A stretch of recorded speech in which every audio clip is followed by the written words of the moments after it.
हे ख्रिस्ताच्या बलिदानाची आठवण मंडळीतल्या लोकांनी केली पाहिजे. आमेन आमेन.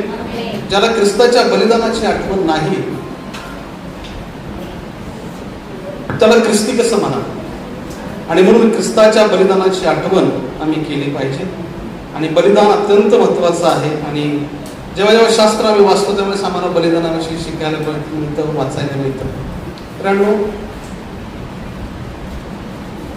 येशू ख्रिस्ताने जी शिकवण दिली मत्तईच्या शुभवर्तमानाच्या 5व्या, 6व्या, 7व्या अध्यायामध्ये, या ठिकाणी बसलेले 90%, 95% म्हणा सर्वांना बऱ्यापैकी शास्त्र भाग माहित आहे. नवीन जे असतील त्यांना माहीत नसेल, पण जे जुने आहेत त्यांना बऱ्यापैकी बायबलमधली वचनं माहित आहेत. आणि त्यांनी 5, 6 आणि 7व्या अध्यायामध्ये अनेक सुंदर सुंदर विषयांना हात घालून अनेक विषय त्या ठिकाणी शिकवले. आणि जेव्हा तो 6व्या अध्यायामध्ये येतो त्यावेळेस 3 गोष्टी प्रामुख्याने बोलतो. आणि पहिली गोष्ट आहे दानधर्म करणं, दुसरी गोष्ट आहे प्रार्थना करणं, आणि तिसरी गोष्ट आहे उपवास करणं. आणि या विषयावर शिकवत असताना खूप चांगल्या प्रकारची शिकवण मत्तईच्या शुभवर्तमानाच्या 6व्या अध्यायामध्ये आपल्याला पाहायला मिळते. पहिला विषय आहे सुरुवातीलाच दानधर्म करण्याविषयी, सेकंडली आहे प्रार्थनेविषयी, आणि थर्ड आहे उपवास करण्याविषयी. आता 3 विषय वेगवेगळे आहेत, क्रम लावलेला आहे. दानधर्म आहे किंवा प्रार्थना आहे किंवा उपवास आहे. जो क्रम येशूने लावलाय किंवा लावलाय शास्त्र भागामध्ये, त्यामध्ये जो महत्वाचा विषय आहे तो पहिला घेण्यात आलेला तो दानधर्म. दानधर्म म्हणजे नुसतं निव्वळ देणं नाही. जसं पाळकेबाई बोलत असताना त्यांच्या भावाच्या मित्राने त्यांच्या आईला 5 लाखाचं तूप द्यायला सांगितलं असं ते म्हणाले. कदाचित तुम्ही बसल्या बसल्या मनात असा विचार केला असता पाळकेबाई फेकायला लागले, काहीतरी बोलत. 5 लाखाचं कोणी तूप देतं का? आहे की नाही? कारण आपण आणलं तर आणलं 600 किंवा 1000 रुपयाचं तूप आणून खातो, तिथपर्यंत आपली मजल आहे. नॉर्मली जरी विचार केला 5 लाखाचं तूप. पण मागील दिवसामध्ये आम्ही प्रवास करत असताना नाशिक या जिल्ह्यामधले, लक्ष देऊन ऐका मी जे बोलत आहे, नाशिक या जिल्ह्यामध्ये मधले 2 पास्टरांची माझी ओळख झाली. आणि ते पास्टर लोक आदिवासी भागामध्ये काम करतात. नाशिकमध्ये असा एक भाग आहे ज्या भागाचं नाव आहे मांगीतुंगी. काय नाव आहे? कुणा ऐकलं का मांगीतुंगी? नाही.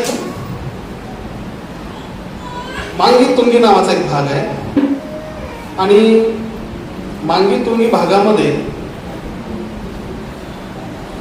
जैन लोकांचा दैवस्थान, जैन लोकांचं दैवस्थान. लोक दानधर्म करणार नाहीत. पैसा फार झाला म्हणून करतात का? नाही. मग काय करत असतील? एक भावना आहे. कुठली भावना आहे? भावना आहे देवासाठी काहीतरी त्याग करण्याची भावना आहे. Amen amen. Praise the Lord. मित्रांनो, लोकांकडे पैसे फार झालेत असा विषय नाहीये, पण आम्ही काहीतरी देवासाठी त्याग केला पाहिजे. हे विचार साधू संतांनी लोकांच्या डोक्यामध्ये घातलेले आहेत आणि ते काही वाईट नाहीये. येशू ख्रिस्त सुद्धा दान धर्माविषयी शिकवत असताना प्रार्थनेपेक्षाही पहिलं महत्व जर दान धर्माला देत असेल तर त्या ठिकाणी एक मोठा त्याग आहे. आपल्याच खर्चातून वेगळे काढून पैसे आपण दान धर्म करतो, हा एक मोठा त्याग आहे.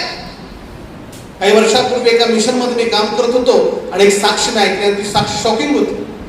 साक्ष अशी होती, अमेरिकेतून पैसे आले होते मिशन कार्यासाठी. एका वयस्कर म्हातारी स्त्रीने दिले होते आणि दिल्यानंतर तिच्या ऑपरेशनचे डोळ्याचे पैसे दिले, मिशन कार्यासाठी पाठवले होते. आणि मग मिशन मधले काही अधिकारी लोक त्या बहिणीला भेटले, मोठी कामावून होती. आणि गेल्यानंतर त्यांनी काय पाहिलं असेल तर त्या ठिकाणी त्या बहिणीचे, त्या वयस्कर बहिणीचे डोळे ऑपरेशन न केल्यामुळे निकामी झाले. आणि त्यांना फार वाईट वाटलं आणि ते म्हणाले की तुम्ही असं का केलं? ते म्हणाले मी माझं पूर्ण आयुष्य जगले पण मला प्रभूसाठी काहीतरी करायचं आहे. Hallelujah hallelujah. आणि म्हणून मी माझ्या डोळ्यात आता मी आयुष्य पाहिलं, जग पाहिलं, पण आता मला प्रभूसाठी आणि प्रभूच्या राज्यासाठी काहीतरी करायचं. लोक कुठल्या भावनेने, कुठल्या विचाराने त्याग करतात हे आम्ही शिकलं पाहिजे प्रियांनो. आणि म्हणून येशू ख्रिस्त सुद्धा जेव्हा दान धर्माविषयी शिकवतो, तो केवळ पैशाविषयी शिकवत नाही, तर त्यामागे असणाऱ्या त्यागाविषयी शिकवतो. ख्रिस्त त्यालाच कळतो ज्याने त्याग केला. आमेन, आमेन, हालेलुया. ख्रिस्त त्यालाच कळणार आहे ज्याला त्याग कळणार आहे. कारण देवाच्या वचनात जेव्हा आम्ही शिकतो तेव्हा वधस्तंभ उचलण्याचा अर्थ काय होतो नक्की? वधस्तंभ उचलण्याचा अर्थ काय होतो? वधस्तंभ उचलत असताना जी त्यागाची भावना आहे ती जेव्हा आम्हाला समजायला लागते, तेव्हा ख्रिस्त आणि देवाचं राज्य आपोआप आम्हाला समजायला लागतं. Amen, praise the Lord, hallelujah, hallelujah, hallelujah. आणि म्हणून देवाचं वचन पाहत असताना आपण पाहतो एक श्रीमंत व्यक्ती येशू ख्रिस्ताकडे येऊन सरळ गुडघ्यावर येऊन बसतो आणि तो म्हणतो, गुरुजी, प्रभूजी, मला स्वर्गाच्या राज्यात जायचं, मी काय केलं पाहिजे? असं लिहिलंय का बायबलमध्ये? यस, नाही. हे काय बायबलच्या बाहेरचं तुम्हाला सांगत नाही, ते बायबलमध्येच. आणि येशू ख्रिस्त त्याच्याकडे बारकाईने पाहतो. स्वर्गाच्या राज्यात जाण्याचे विचार मनामध्ये आहेत, किती चांगली गोष्ट आहे. आणि अत्यंत श्रीमंत व्यक्तित्व आहे. येशू ख्रिस्त म्हणतो, सगळं स्वर्गीय पित्याच्या आज्ञा पाळ.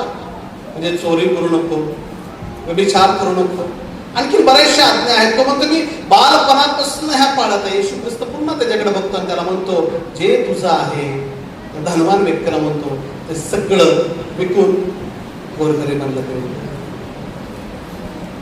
आणि बायबलमध्ये स्पष्ट लिहिलंय, तो श्रीमंत व्यक्ती जो आज्ञा पाळणार आहे तो निराश होतो आणि तो येशूला सोडून निघून जातो. बऱ्याचशा लोकांच्या जीवनामध्ये हे आहे, आम्हाला धनवान तर व्हायचं आहे आणि आम्हाला स्वर्गही पाहिजे. कारण धनवान होण्यामध्ये वाईट नाही, पण जर धनवान होत असताना जर आमच्या मनातील बलिदानाची आणि त्यागाची भावना जर नष्ट होत असेल, तर तसल्या धनवानाला स्वर्गाच्या राज्यात कधीच प्रवेश नाही. Praise the Lord. तुम्ही समजून घ्या मी काय बोलत आहे. आणि म्हणून येशू ख्रिस्ताने त्याच्याकडे पाहिलं आणि येशू म्हणाला की तुझं आहे ते. येशूला त्याचे पैसे आहेत नको, पण येशूला त्याच्यामध्ये ती भावना जागृत करायची होती, त्यागाची भावना. येशू आणखी हे पुढेही म्हणाला की मी तुला स्वर्गामध्ये काय मिळेल? काय मिळेल? स्वर्गामध्ये तुला धन मिळेल. Praise the Lord, hallelujah. आणि म्हणून मला तुम्हाला सांगायचं आहे की त्याग आम्हाला कळला पाहिजे. आणि त्यागासाठी, बलिदानासाठी ख्रिस्त आणि वधस्तंभ आम्हाला कळला पाहिजे. आम्ही प्रभुभोजनाच्या विधीकडे वळणार आणि वळत असताना आम्ही नेहमीप्रमाणे दर महिन्यात पहिल्या आठवडा येतो प्रभुभोजन घ्यायचं. बरेचसे लोक नाही, 3 आठवडे येणारे सुद्धा त्या आठवड्यात येतात, म्हणतात नाही प्रभुभोजन घेतलं पाहिजे आपण. नाही तर जुन्या चर्चेसमध्ये आम्ही पाहतो की बरेचसे लोक लांबून लांबून सुट्ट्या टाकून प्रभुभोजनाच्या दिवशी रविवारी चर्चला येतात, कारण प्रभुभोजन आहे. पण सगळं करत असताना आम्हाला हे कळलं पाहिजे की मला खरंच प्रभुभोजन म्हणजे काय आणि त्याच्या बलिदानाचं महत्व काय आम्हाला कळलंय का? आम्ही त्यानुसार जीवन जगतो का? हे आम्ही नॉर्मली ख्रिश्चन जीवन जगत आहोत. त्या श्रीमंत व्यक्तीसाठी तो आज्ञा तर पाळत आहे. ऐकतात का तुम्ही? बऱ्याच वेळा आज्ञा पाळत असताना आम्हाला ही भावना असते की आम्ही खूप धार्मिक आहोत. आम्ही कधी असा विचार करत नाही की ख्रिस्तात पडशी जावं आणि म्हणावं, ख्रिस्ता मला सांग माझ्यामध्ये काय उणीव आहे. किती लोक या ठिकाणी असणारे प्रार्थना करतात, प्रभू माझ्यामधली चूक दाखव, प्रभू माझ्यामधले कमीपणा दाखव, माझ्यातला उणीवा दाखव, मी कुठं चुकत आहे ते दाखव. आपण कधीच देवाला विचारत नाही का? कारण आम्हाला असं नेहमी वाटतं की आम्ही चांगलं जीवन जगत आहोत. आम्ही बायबल वाचतो, बायबल वाचत असताना लोकांना असं भूषण वाटतं, अरे बायबल वाचण्यापेक्षाही ते विचार करणं, चालणं फार महत्वाचं आहे. समजत आहे मी काय बोलत आहे? बायबल वाचणं म्हणजे धार्मिकता होऊ शकत नाही. कारण काही लोक म्हणतात की सैतानाला बायबल तुमच्यापेक्षाही अधिक चांगलं माहित आहे म्हणून तो धार्मिक आहे का? असं होऊ शकत नाही. तो धार्मिक होऊ शकत नाही. तुमच्यापेक्षाही अधिक चांगल्या प्रकारे, उत्तम प्रकारे सैतानाला बायबल माहित आहे. जेव्हा येशूची त्यांनी परीक्षा घेतली तेव्हा आपल्याला पाहायला मिळतं. मग आम्ही जीवन जगत असताना, ख्रिस्ती जीवन जगत असताना आम्हाला हे कळलं पाहिजे, ख्रिस्ती होणं याचा अर्थ त्याग आणि बलिदानाला महत्व देणं आहे. आमेन, प्रेज द लॉर्ड. कठीण दिवस येतील, भयानक दिवस येतील. अशा दिवसामध्ये जो शिकला ख्रिस्ताचं बलिदान आणि त्यागाचा विषय काय आहे तो या मार्गामध्ये टिकल्याशिवाय राहणार नाही. पण ज्याला धनवानाने अधिक आशीर्वादित व्हायचंय, नुसतं आशीर्वादित व्हायचंय आणि 12 महिने म्हणलं पाहिजे की माझं चांगलं व्हावं असं ज्याला वाटतं, कधी दुःख येऊ नये असं ज्याला वाटतं, तो या मार्गामध्ये टिकणं अत्यंत कठीण आहे. आणि म्हणून ख्रिस्ताच्या बलिदानाविषयी आम्ही नेहमी विचार केला पाहिजे. ज्याने मंडळीसाठी, या जगासाठी ज्याने बलिदान दिलं, हजारो किलोमीटरवरून तो जगामध्ये आला, स्वर्गातून आला का नाही? आला. आणि तो कशा प्रकारचं जीवन जगलं. बायबल सांगतं येशू ख्रिस्ताचं वर्णन देवाचा पुत्र, तर मोशेचं वर्णन देवाचा महान विश्वासू सेवक यांची तुलना केली जाते. आणि येशूच्या बरोबरीने मोशेला ठेवलं जातं. जर आम्ही विचार केला की असं का असावं, बारकाईने जर विचार केला, जर मोशेच्या जीवनाचा अभ्यास केला, तर आपल्याला हे पाहायला मिळतं जसा नवीन करारामध्ये येशू ख्रिस्ताने फार मोठं बलिदान केलेलं आहे, बलिदान दिलेलं आहे. योहान सगळ्यांसमोर म्हणतो, पहा हा जगाचे पाप हरण करणारा देवाचा कोकरा. तसंच मोशेविषयी आम्ही पाहतो की मोशे राजकुमार असताना सुद्धा त्याने राजमहल किती वर्षानंतर सोडला? वयाच्या 40 वर्षानंतर सोडला. तो म्हणाला हे सुख भोगण्यापेक्षा ख्रिस्ती लोकांबरोबर दुःख, विश्वासणाऱ्या लोकांबरोबर दुःख भोगणं हे चांगलं. कुठला असा व्यक्ती आहे जो राजमहलातून अरण्यामध्ये जातो राहतो आणि जो निवड करतो? तुम्ही विचार करा. आज अरण्यात भटकणारे लोक हे विचार करतात की आम्ही राजमहालातलं सुख आम्हाला येशूने द्यावं, ख्रिस्ताने आम्हाला सुखी ठेवावं, ख्रिस्ताने आम्हाला असं सुख द्यावं जे कधीही संपू नये, किंवा त्या राजमहालातून, त्या दारिद्र्यातून आम्ही बाहेर निघावं आणि चांगल्या ठिकाणी यावं. पण मोशेविषयी काय लिहिलेलं आहे बायबलमध्ये? तो धनवान असताना किंवा राजकुमार असताना त्याने आपला राजमहल सोडला आणि तो राहणार आला. 40 वर्ष त्याने मेंढरं चालली. काय गरज नव्हती होती का? फारोचा वारसदार होता तो. ऐकतात का तुम्ही? सेकंडली फारो कोण होता? कोण सोडणार आहे राजू? हा त्याग आहे. मोशेला कळालं की खरं जीवन, आध्यात्मिक जीवन त्यागामध्ये आहे, बलिदानामध्ये आहे. आम्ही ख्रिस्ती नात्याने, मंडळी नात्याने नेहमी असा विचार केला पाहिजे, आम्ही बलिदानाला महत्व दिलं पाहिजे. Amen. Praise the Lord. Hallelujah, hallelujah. जेव्हा वधस्तंभ उचलतो तेव्हा आम्ही काय लिहिले बायबलमध्ये पहा. मार्क शुभवर्तमान आजचा 8वा अध्याय. एक वचन आपण या ठिकाणी वाचूया. प्रभू वचनाच्या विधीकडे आपण जाणार आहोत. मार्काचं शुभवर्तमान ज्याचा 8वा अध्याय, येशू बोलतो आणि त्याचा विचार आम्ही केला पाहिजे. एवढं एकच वचन तुम्ही पहा.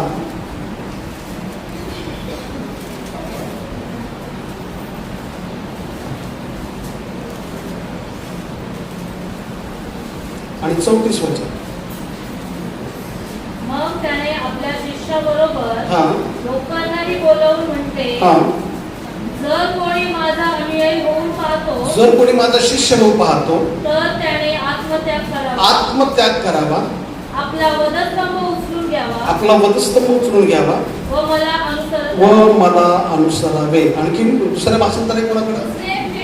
उसने भेड़ को अपने चेलों समेत हाँ 5 बुलाकर उनसे कहा जो मेरे पीछे आना चाहे वह अपने आप से इनकार करे, इनकार करे और अपना क्रूस उठाकर हाँ मेरे पीछे होवे. ओके. अजून कुठलं भाषांतर आहे का कोणाकडे? जर असेल तर वाचा बरं. मग त्याने हाँ आपल्या शिष्यात सुद्धा लोक समुदायाला बोलावून त्याच म्हटले, हाँ कोणी माझा अनुयायी होऊ पाहत असल्यास त्याने आत्मनिग्रह करावा व आपला वधस्तंभ उचलून घेऊन मला अनुसरावे. Praise the Lord. हालेलुया. है की नाही? आत्मत्याग करावा, आत्मनिग्रह करावा. शास्त्र सांगतं जो माझ्या मागे येतो त्याने काय करावं? आत्मत्याग करावा. म्हणजे काय होतं? आत्महत्या करायची. आम्हाला आत्महत्या शब्द माहिती आहे. आत्मत्यागाचे त्याग म्हणजे काय आहे? त्याग हा शब्द आहे का याच्यामध्ये? नक्कीच आहे. आत्मत्याग करावा. एक वेळची घटना बायबलमध्ये अशी आहे, येशू ख्रिस्ताच्या मागे एक व्यक्ती म्हणतो, प्रभूजी मी तुमच्या मागे येणार आहे. येशू ख्रिस्त त्याकडे बघतो, तो म्हणतो तू माझ्या मागे येऊ नको. अरे किती चांगलं येशूच्या मागे येईल. जर कोण म्हणलं आम्हाला शिष्य व्हायचंय ख्रिस्ताचं, आम्हाला बाप्तिस्मा घ्यायचा आहे, आम्हाला देवाच्या मार्गात चालायचं, आपल्याला आनंद होईल का दुःख होईल बरं? सांगा बरं तुम्ही सगळे. आम्हाला अत्यंत आनंद होईल. एक मेंबर वाढला की आनंद घडेल. आम्ही खूप आनंद करू.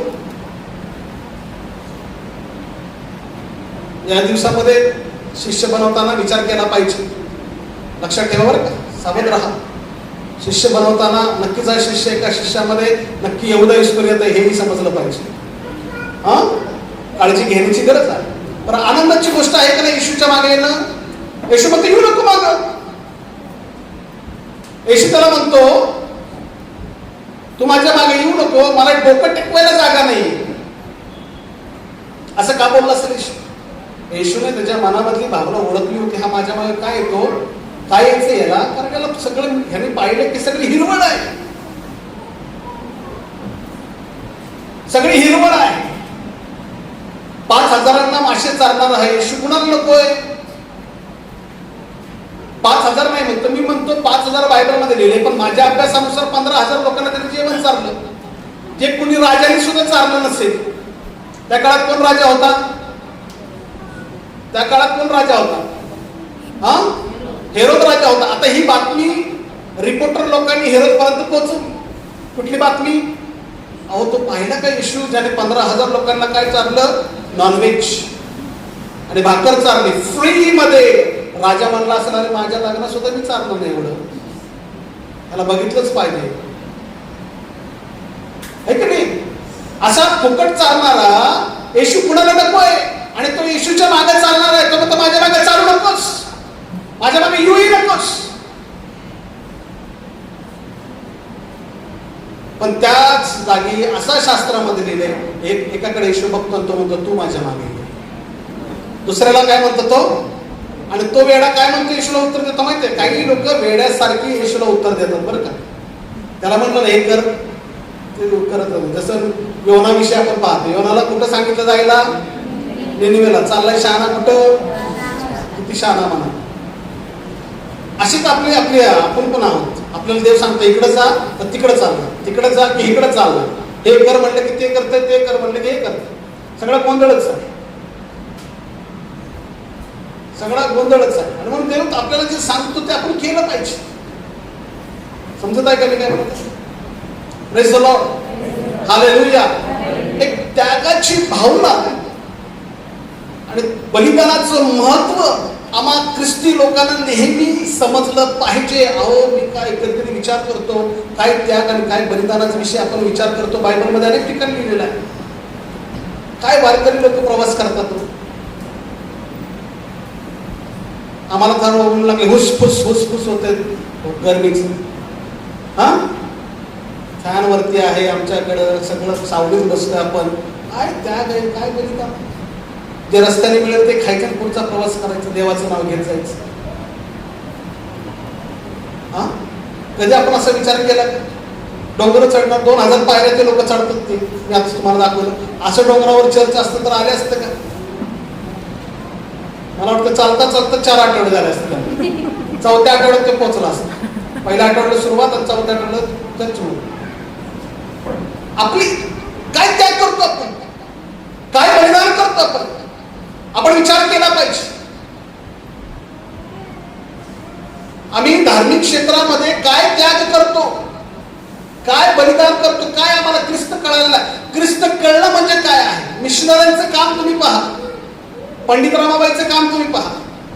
हो, बायबल कॉलेजच्या विद्यार्थ्यांना मिशनऱ्यांचा अभ्यास देत असताना मुक्ती मिशनच्या पंडिता रमाबाईचा अभ्यास दिला जातो, जिने त्याग केला, त्यागातून सेवा उभी केली. आज पण ती सेवा जिवंत आहे का? त्या बहिणीला कळालं होतं ख्रिस्तामधला त्याग आणि बलिदान हे आम्हाला कळलं पाहिजे. यासाठी आम्ही येशूच्या वधस्तंभाजवळ आलं पाहिजे, विचार केला पाहिजे. अरे हा देवाचा पुत्र स्वर्गात राहणारा, असं का, काय गरज पडली याला हे करायची? मस्त वरतीच राहायचं होतं. एसी पेक्षा चांगली ठिकाणावरती आहे, सुंदर आहे, सगळं असताना हे का? आणि पित्याला काय करावं असं वाटलं त्याला मारावं. त्रास, दुःख, कष्ट त्याच्या तोंडावर थुंकले असं लिहिलं बायबलमध्ये. मी कधी कधी विचार करतो, अरे काय जीवन आहे, तुमच्या तोंडावर कोणीतरी थुंकावं. हा कशासाठी सहन करतो? कोणी त्याच्या चपडाकाच मारत आहे, कोणी त्याच्या तोंडात थुंकत आहे. हे का, कशासाठी, काय आहे? कधी कधी विचार करता का तुम्ही? हे केलाही पाहिजे. ख्रिस्ताने हे बलिदान का केलं आणि त्या बलिदानाचं महत्व मला कळतं का, आणि मीही ते शिकलो का, हे फार महत्वाचं आहे. Hallelujah, hallelujah, hallelujah. त्याने दुःख उचललं, कष्ट उचललं, बलिदान आणि वधस्तंभावरचं मरण सोपं नाही. हा प्याला माझ्यापासून दूर कर असं तो म्हणतो. 3 वेळा प्रार्थना करत आहे स्वर्गीय पित्याकडे, पण तुझी इच्छा माझ्या जीवनामध्ये पूर्ण. काय इच्छा आहे की माझ्या मुलाच्या बलिदानाच्या द्वारे अनेक लोकांना आशीर्वादित व्हावं. आमेन. ख्रिस्ती जीवन हेच आहे प्रेम. आम्हाला जेव्हा बलिदानाचं महत्व, त्यागाचं महत्व कळायला लागतं, आम्ही तर आशीर्वादित आहोत. आमच्या सर्कलमध्ये जेवढे लोक असतात ते हे आशीर्वादित असतात. Praise the Lord. ख्रिस्ती जीवनमध्ये फक्त आशीर्वादित होणं असं नाही. तुम्हाला मिळणार, परमेश्वर माझा मेंढपाळ आहे, मला काय गुन्हे पडणार नाही, हे सगळं मला मान्य आहे. देव आपल्या लेकराला उत्तमातलं उत्तम देतो.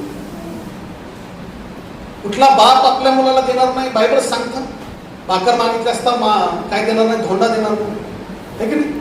मासा मागितल्यानंतर, है की नाही? असं बायबलमध्ये उत्तमातलं उत्तम देणारच आहे. पण देत असताना सुद्धा जे येशूच्या मनामध्ये, पित्याच्या मनामध्ये बलिदानाचं विचार आणि भावना होत्या, त्या भावना कधी मरू देऊ नये याकडे आम्ही लक्ष दिलं पाहिजे. Praise the Lord, hallelujah. एक व्यापारी होता, 6 वर्ष प्रभूमध्ये, त्याला 4 लेकरं. स्टोरी आहे का? आणि देवामध्ये वाढ लागला. वाढत असताना देवाने खूप भरभराने आशीर्वादित केलं. तुमच्या प्रत्येक व्यवसायाला देव आशीर्वादित करणारा देव आहे. आमेन, आमेन. अरे जोराने आमेन म्हणलं पाहिजे. तुम्ही जर भंगार उचललं ना, तुमच्या हातांमध्ये राहिलं ते सोनं होणार. माझ्यावर विश्वास ठेवा. ते म्हणाले भंगाराच्या व्यवसाय, भंगारातून सोनं देव तुम्हाला देणार. देव तुम्हाला आशीर्वादित करणार देव. पण देवाच्या इच्छेनुसार जीवन जगलं पाहिजे, त्याच्यावर प्रेम करायला शिकलं पाहिजे. व्यापारी होता, नवीन प्रभूमध्ये आला, तारणामध्ये आला, 4 लेकरं आहेत त्याला, 6 वर्ष झालेले आहेत. बिझनेस वाढायला लागला, देवाकडचं लक्ष कमी झालं. अनेक वेळा अनेक गोष्टी आमच्या जीवनामध्ये येतात आणि आमचं लक्ष देवापासून डायव्हर्ट व्हायला लागतं. आमच्यातला आत्मा नेहमी आसुसलेला असतो देवासाठी. त्याला देवाची भूक आहे, त्याला देवाची भूक आहे, ऐका. आणि म्हणून येशू ख्रिस्त म्हणतो, जे नीतिमत्वाचे भुकेने तारले ते धन्य, है की नाही? ते तृप्त होते. म्हणजे भूक आहे का? नक्कीच भूक आहे, परंतु आम्ही आत्म्याकडे लक्ष देत नाही. त्याचा व्यवसाय वाढायला लागला. ख्रिस्तामध्ये तुम्ही जेव्हा अधिक चांगलं जीवन जगाल, ते तुम्हाला भरभराट देत राहतो, समृद्धी देत राहतो. 6 वर्ष झालं मग चर्चमधले वडील लोक, पास्टर लोक त्याला सांगायचे, अरे भक्तीकडे लक्ष दे, प्रार्थनेकडे लक्ष दे, रविवारचं येत जा, देवाला वेळ देत जा. पण आवाज कमी करतो का? देवाला वेळच जातो. पण व्यवसायात बाकीच्या गोष्टीमुळे त्याला काही जमणार. अचानक एक दिवस त्याच्या घरामध्ये घटना घडली. त्याच्यातला जो लहानचा 4 पैकी एक लहान मुलगा होता, त्याला सापाने चावला.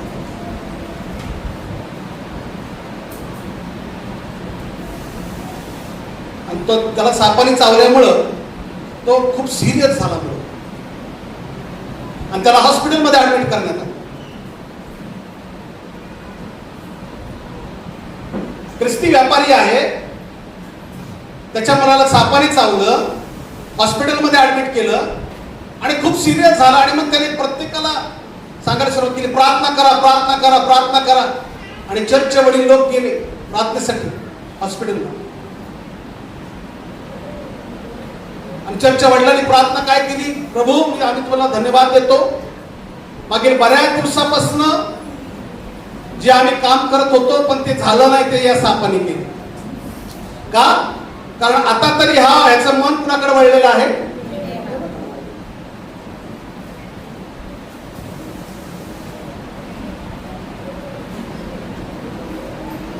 इस्रायल लोकांच्या 40 वर्षाच्या प्रवासामध्ये आग्या सापानी लोकांना डसलं का?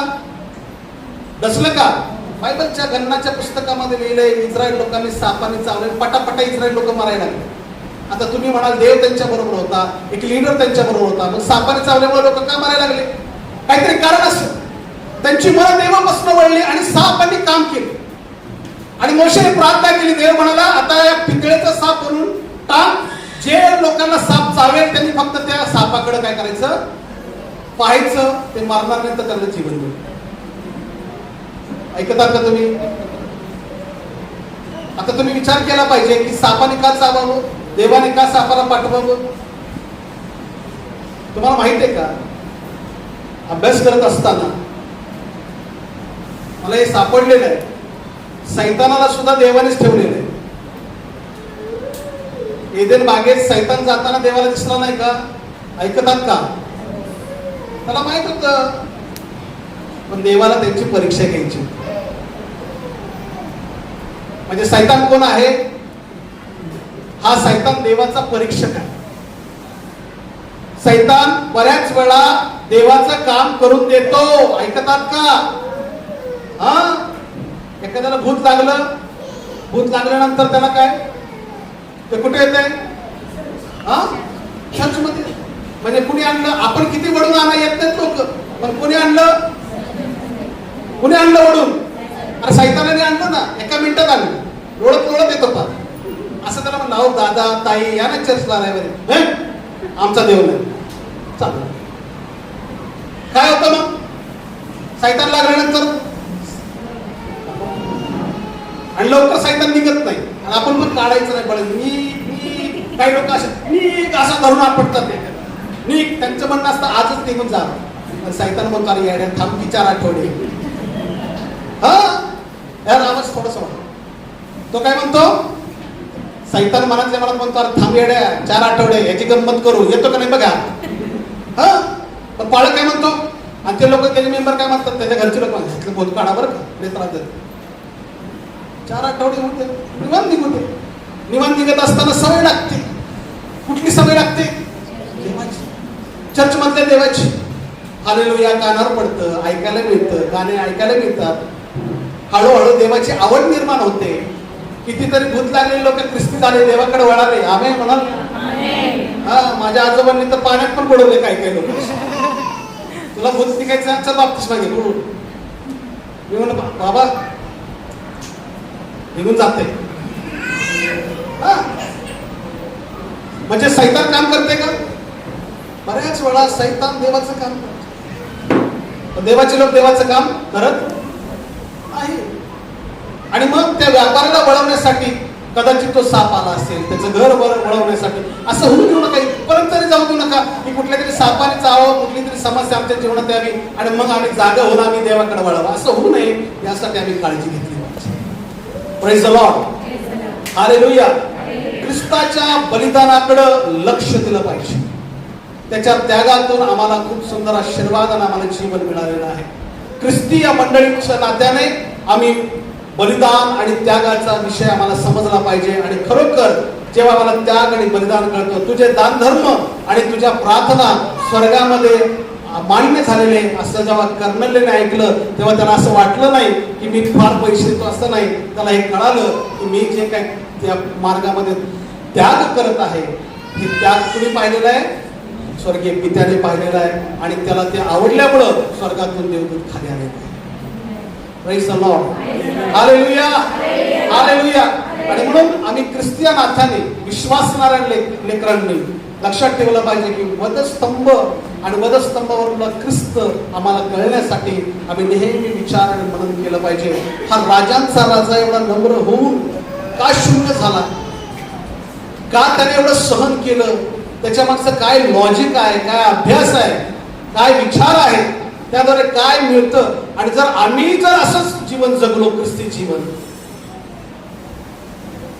तर आमच्याद्वारे अनेक लोक आशीर्वादित होतील आणि आम्ही सुद्धा, आमची येणारी पिढी सुद्धा आशीर्वादित होईल. आमेन, आमेन, हालेलुया, हालेलुया. आणि म्हणून मला तुम्हाला सांगायचं आहे, दान धर्म हे केवळ पैशाचा विषय नाही. दान धर्म अनेक गोष्टीचा करू शकतो, पण त्यामागे त्यागाची भावना असली पाहिजे. आमेन. त्यामागे बलिदानाची भावना असली पाहिजे. ज्या वेळेस बलिदानाची आठवण करून आम्ही त्याग करायला सुरुवात करतो, ते बलिदान, ते त्याग, ते दानधर्म स्वर्गातील पिता स्वीकारल्याशिवाय राहते. आमेन. नाही तर देव म्हणतो मला कायनाचं हवंय का नको? हा, मला नकोय. कायनाचं नको. हाबेलाचं त्याने स्वीकारलं का नाही? त्या मागे सुद्धा अभ्यास आहे का कायनाचं नाकारलं आणि हाबेलाचं स्वीकार. लक्षात ठेवलं पाहिजे. आणि म्हणून मला तुम्हाला सांगायचं आहे, त्याग आणि बलिदानाच्या द्वारे ख्रिस्त कळावा आणि त्यानुसार आम्ही जीवन जगलं पाहिजे. आम्हाला आशीर्वाद मिळणार, देव देणार, आम्हाला सोडणार नाही, हे तितकं सत्य. परंतु तरी सुद्धा ही भावना कधीही मरू देऊ नका की ख्रिस्ताचं बलिदान आणि ख्रिस्ताचा त्याग कधीही आम्ही विसरू नये किंवा आम्ही आमच्यापासून ते दूर जाऊ नयेत. आम्ही त्यातून शिकलं पाहिजे आणि आम्ही म्हटलं पाहिजे हो आम्ही त्याग करणार, आम्ही बलिदानासारखं आमचं जीवन आम्ही तयार करणार, आम्ही सुद्धा वधस्तंभ उचलणार. आत्मत्याग हा शब्द जो आम्हासाठी आणू यासाठी आम्ही त्याचा विचार करणार. Amen. Praise the Lord. Hallelujah. Hallelujah. God bless you. देव तुम्हाला या वचनांच्या द्वारे आशीर्वादित करो, या विषयाच्या द्वारे परमेश्वर तुम्हाला आशीर्वादित करो. त्यांना प्रभू वचन